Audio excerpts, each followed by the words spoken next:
The icy winds of Milwaukee howled against the thin glass of my silent apartment as I sat alone staring at the cruel ultimatum glowing on my phone screen. My name is Piper, a 32-year-old data analyst who always believed that hard work and loyalty would eventually earn me a place of respect within my own family. However, the text from my mother shattered that illusion instantly when she told me not to come home for Christmas because my sister would lose her mind if she saw me there. I spent the entire evening in total isolation while listening to the distant echoes of neighborhood celebrations until the clock struck exactly 11:55 p.m., and my phone vibrated with a frantic call from the very person who had banned me. The background noise was a chaotic symphony of screaming voices and the unmistakable rhythmic wail of multiple police sirens echoing through the speakers. Before I could even utter a single word of greeting, my sister shrieked in a voice trembling with pure rage and terror. "What the hell did you do? Why are there two police cars here? Are you really trying to destroy this entire family just to get your revenge?" Before we dive into the shocking events that led to those sirens wailing in the driveway of my childhood home, please take a moment to subscribe to the channel and hit the notification bell so you never miss a single update of this unfolding drama. Your support helps me share these incredible stories of justice and personal boundary setting, so feel free to drop a like and stay tuned until the very end to see how the truth finally came to light. The true fractures in my family began to manifest immediately following my father's funeral, when the ashes of his cremation had barely settled, before the greedy vultures within my own bloodline started showing their real faces. While I had spent the last 2 years of my life sacrificing my career and personal happiness to provide around-the-clock care for my father during his grueling battle with terminal illness, my sister Cynthia was nowhere to be found until the day of the memorial service. She arrived at the cemetery looking more like she was heading to a high-end fashion gala than a burial draped in expensive designer clothes, and seemingly more concerned with the lighting for her photos than the loss of the man who raised us. The moment the ceremony ended and the guests began to disperse, Cynthia didn't offer me a hug or a word of gratitude for the sacrifices I had made, but instead cornered me near the reception hall to aggressively inquire about the specific details of Dad's life insurance policies.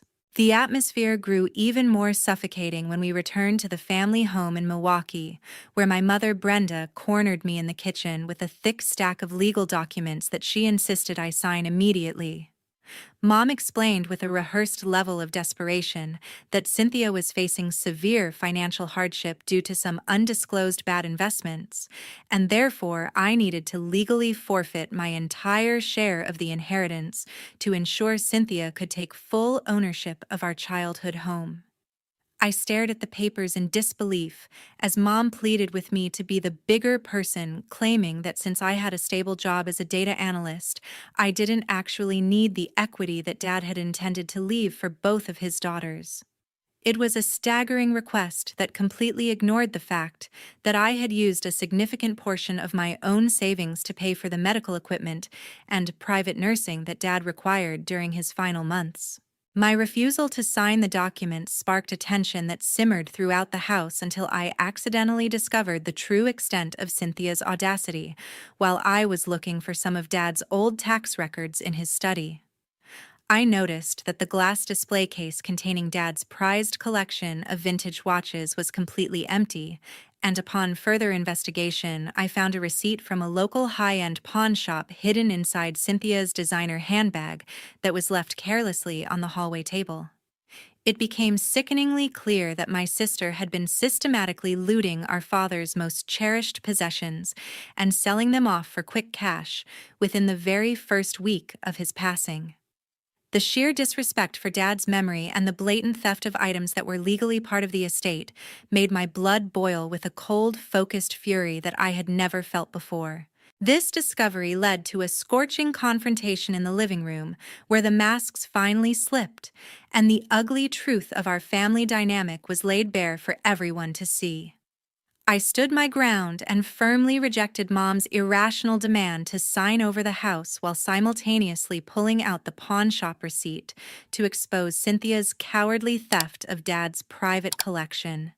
Instead of showing any remorse or shame, Cynthia simply rolled her eyes and claimed that she was entitled to the money because Dad had always promised to take care of her, while Mom surprisingly rushed to my sister's defense.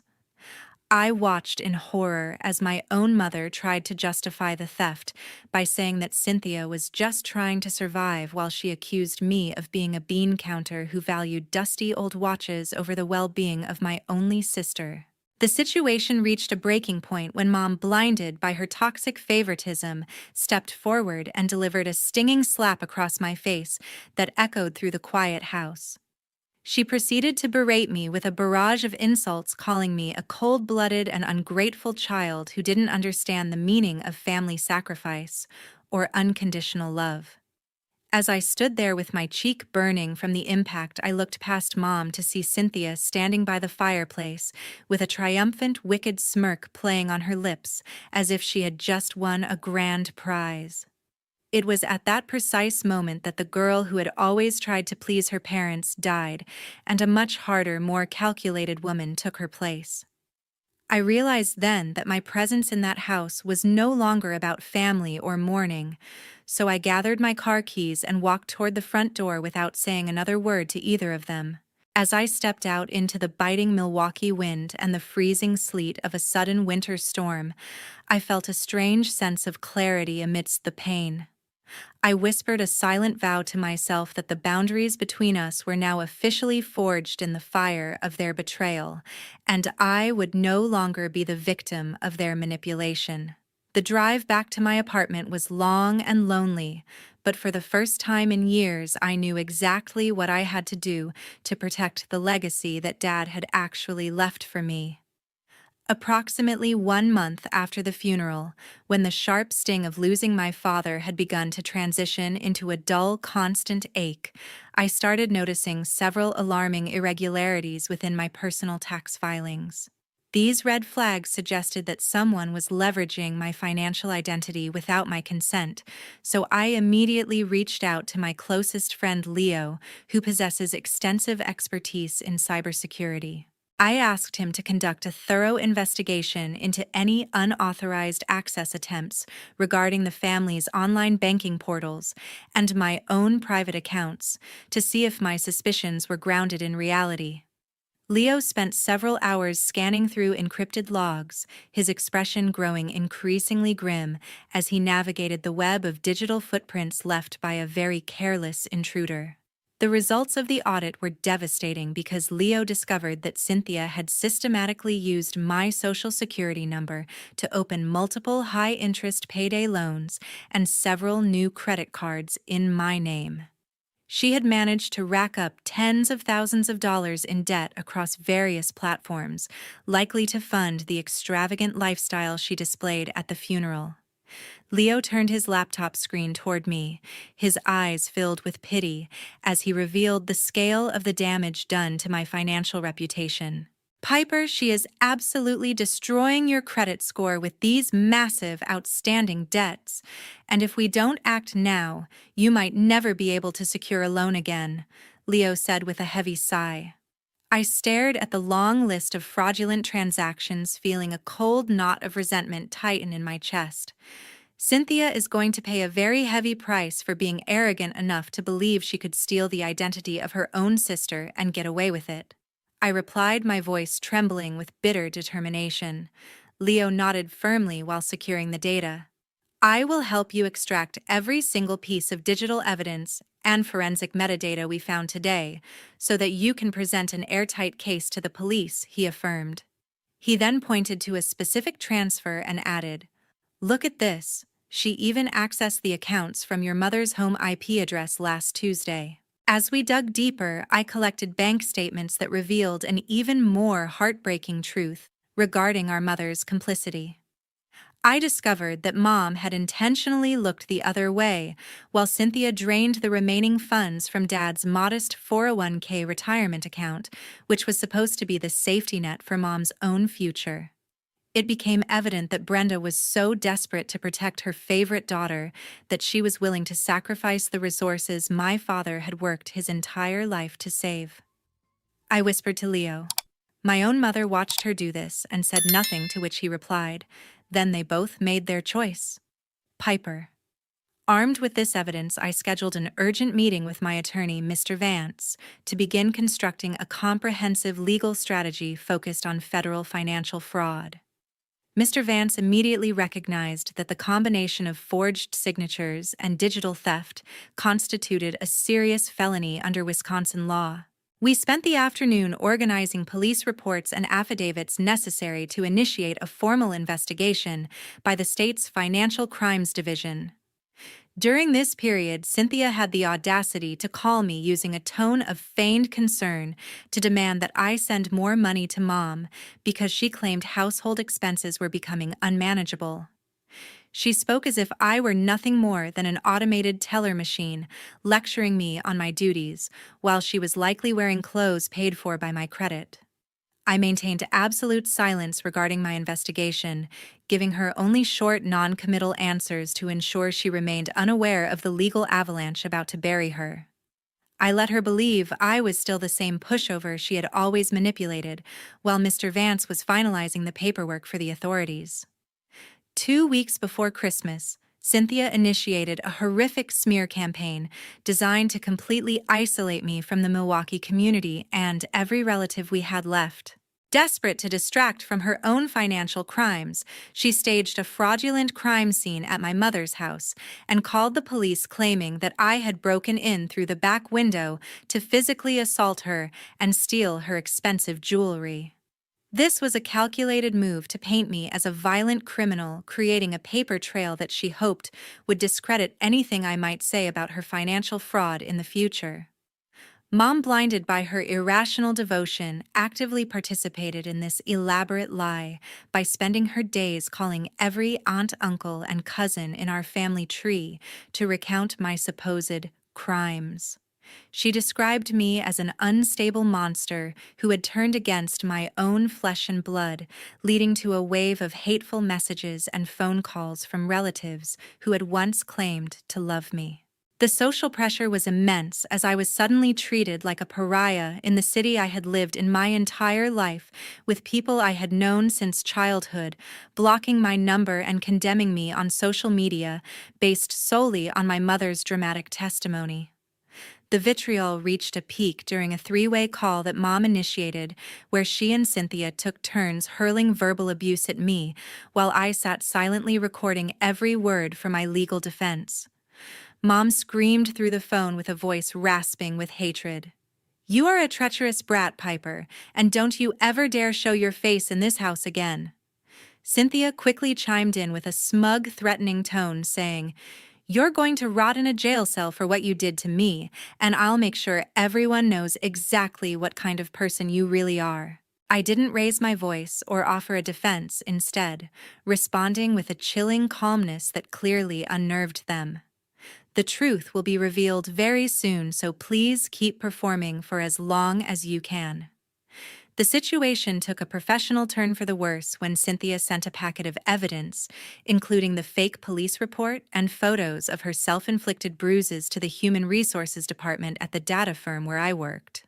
My manager, though sympathetic, informed me that the company had no choice but to place me on an immediate unpaid administrative leave while they verified the integrity of these serious allegations regarding my character and conduct. It was a devastating blow to my livelihood, as they were effectively cutting off my income during the most expensive month of the year, based on a work of fiction created by my own sister.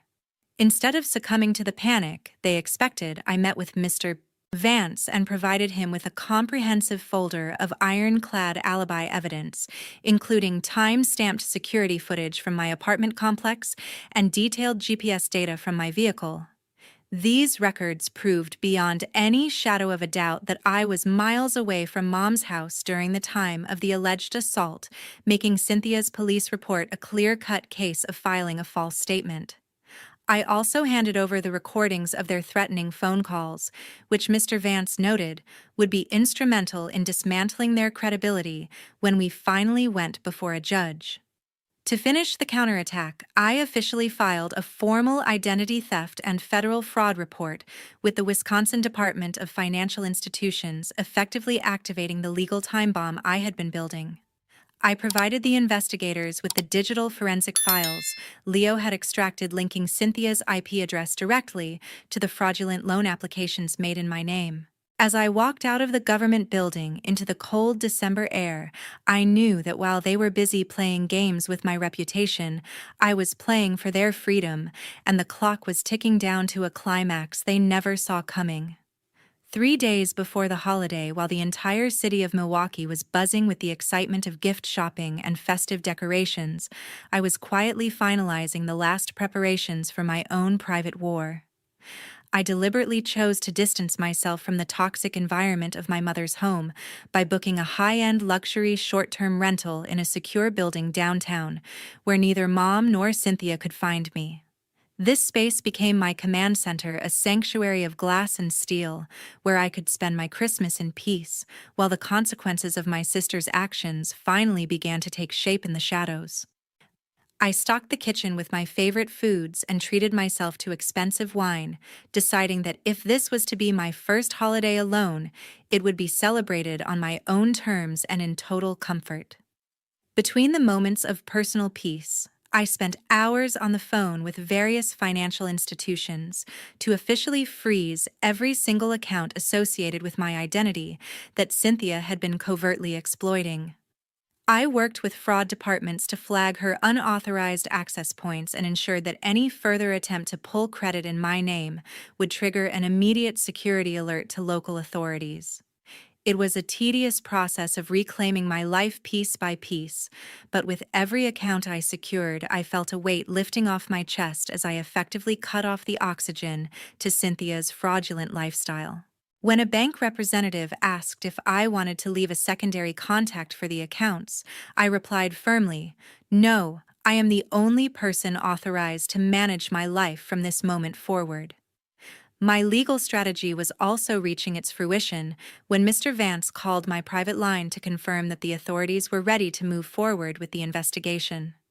"Piper, all the formal documents have been filed with the district attorney, and the police are prepared to act at the exact time you requested," Mr. Vance confirmed with professional gravity. I took a deep breath, feeling the enormity of the moment, and asked, "Are you absolutely sure the evidence regarding the forged mortgage signatures and identity theft is convincing enough?" He didn't hesitate for a second before responding. "It is more than enough to put Cynthia behind bars immediately. The digital trail Leo provided is the final nail in her coffin." I closed my eyes and whispered, "Then there is no turning back for any of us." With the legal machinery in motion, I spent the afternoon carefully organizing the few precious mementos of Dad that I had managed to rescue before Mom turned against me.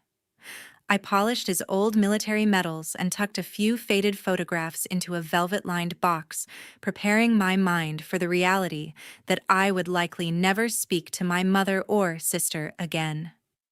These objects were the only remaining links to a past that was rapidly disappearing, and I realized that by protecting these memories, I was also protecting the man Dad was before the greed of others tarnished his legacy. In a calculated move to ensure Cynthia stayed unsuspecting and overconfident, I sent one final brief text message to Mom confirming that I would absolutely not be attending their Christmas Eve party. I kept the message short and devoid of emotion, simply stating that I had accepted their decision to exclude me and wished them a quiet evening. Mom didn't even reply, but I knew Cynthia would take my withdrawal as a total surrender, believing she had successfully bullied me into submission and won the house and the inheritance without a fight. Little did she know that her arrogance was the very thing that would make her upcoming fall so much more devastating. To complete my preparations, I compiled a comprehensive digital dossier containing the full extent of Cynthia's debts, her fraudulent loan applications, and the evidence of her identity theft. I set this file to be automatically distributed to all her creditors and the local news tip lines the moment the police executed their arrest warrant the following night. I wanted to ensure that there was no narrative she could spin to play the victim. Once the truth came out, leaving her with no escape and no one to blame but herself. As I watched the snow begin to fall over the Milwaukee skyline, I felt a cold sense of justice settled in my heart, knowing that by this time tomorrow, the world they built on lies would finally crumble. On Christmas Eve, the old family house in Milwaukee was glowing with festive lights and echoing with the sounds of upbeat carols, serving as the stage for the lavish party Cynthia had proudly organized using her stolen funds. The house was packed with relatives who had previously turned their backs on me, all gathered to admire Cynthia as she paraded around in an incredibly expensive designer gown, sipping fine champagne and boasting about her supposed financial success. She played the role of the generous benefactor to perfection, basking in the hollow adoration of guests, who had no idea that the very appetizers they were eating had been charged to a credit card opened fraudulently in my name. Just as the party reached its peak and Cynthia was beginning a toast to her bright future, the front door was swung open by two uniformed Milwaukee police officers, followed by a team of plainclothes federal investigators. The music was abruptly cut, leaving the room in a deafening silence as the authorities marched through the crowd of stunned guests who clutched their drinks in disbelief. The festive atmosphere vanished instantly, replaced by the cold, sterile reality of a criminal investigation, as the lead investigator stepped forward to confront my sister right in the center of the decorated living room. The officer's voice was firm and carried across the silent house as he made the official announcement. Cynthia, you are under arrest for multiple counts of federal financial fraud and the felony theft of another person's identity. Cynthia's face drained of all color, and she began to shriek hysterically, pointing a trembling finger at the air as if I were standing there. There has to be a mistake.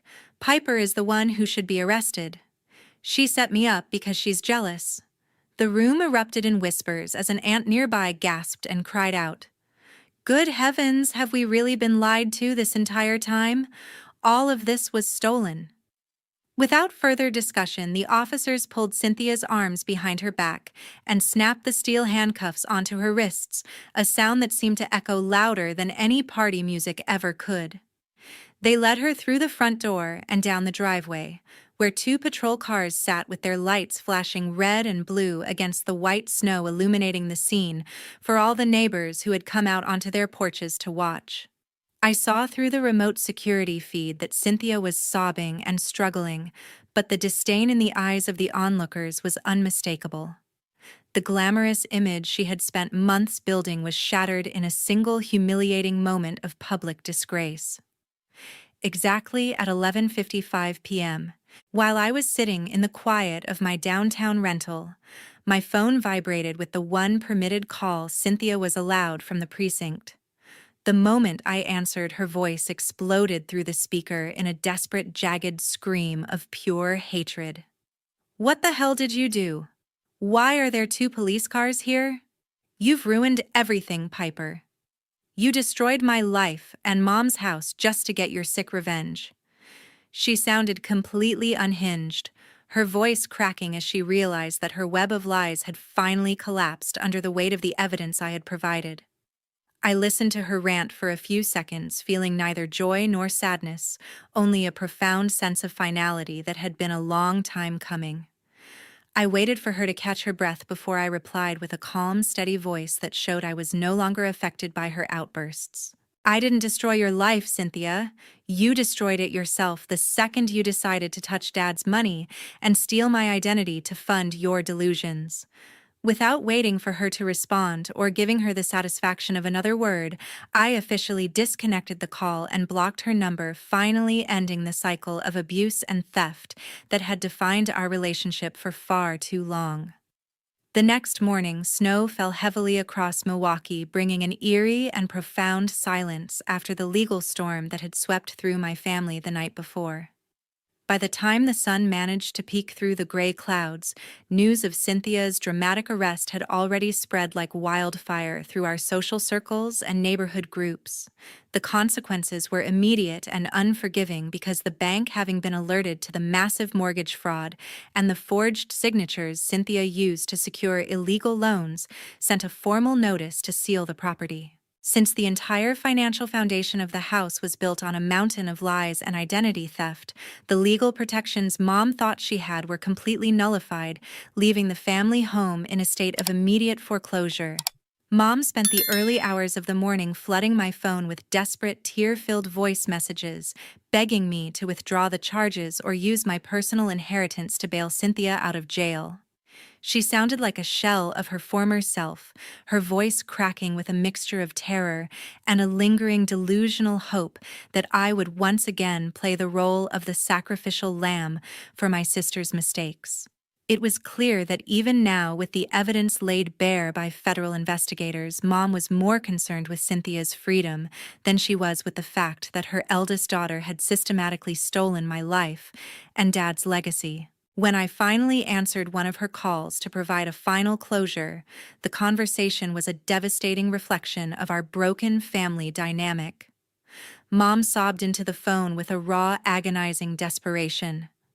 "Piper, I am on my knees, begging you please tell the police there was a mistake. Cynthia cannot survive in prison."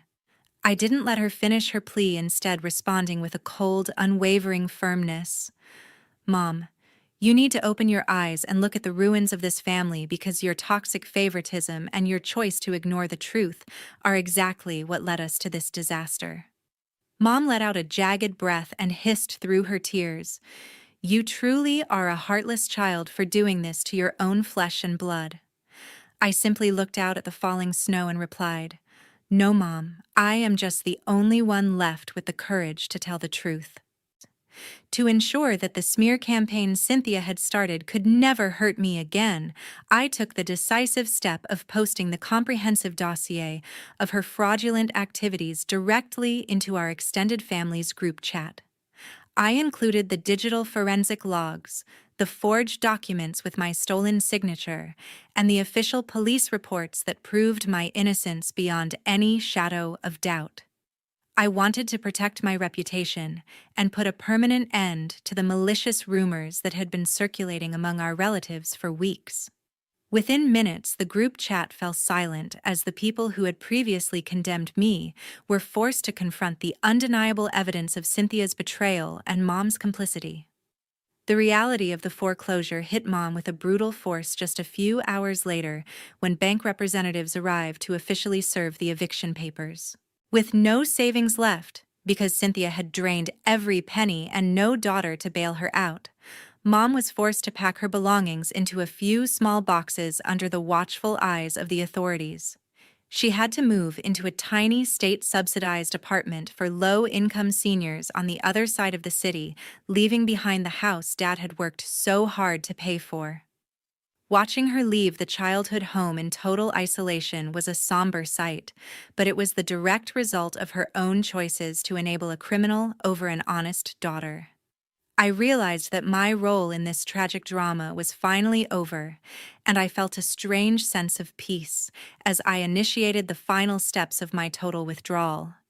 I officially changed my phone number, deleted my old social media profiles, and instructed Mr. Vance to handle any further legal inquiries so that no member of my family could ever reach me again.